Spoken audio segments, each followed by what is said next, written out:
Hi, this is Stewart Albertson with Albertson and Davison LLP. We're a law firm in Ontario, California, and we represent individuals in trust and will contests. I want to talk to you about no contest clauses in trusts and wills, and there's a lot of confusion in this area.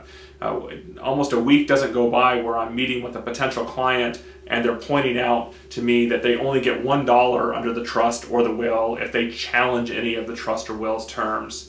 Well, I've got some good news for beneficiaries that want to challenge the terms of a trust that they believe their mom or dad did not intend to sign. And that is, no contest clauses no longer apply in California. So if mom or dad dies and you believe that there's an amendment that changes provisions of the trust that your mom or dad did not want, or the trust itself, it's a newly created trust that gives one sibling all of the assets and cuts you and your other siblings out, the good news is no contest clauses do not apply.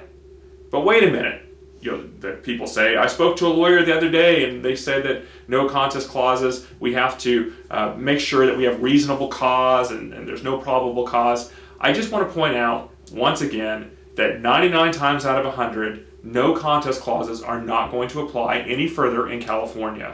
There are 3 narrow exceptions where they still apply, but with good lawyering, you would not file a lawsuit that would trigger one of those 3 narrow exceptions. Another area of confusion is beneficiaries believe that if they ask a trustee to account under the trust, in other words, they say, trustee, show us what you've done with all the trust assets. Did you manage them properly? Did you invest them properly? Did you use them to pay for your trips to Hawaii and Las Vegas? Those are the types of things that we ask for a trustee to present in an accounting. And some trustees are confused by this and they'll tell the beneficiaries, if you force me to go to court and tell you what I've done with the trust assets, you'll be disinherited under the trust no contest clause.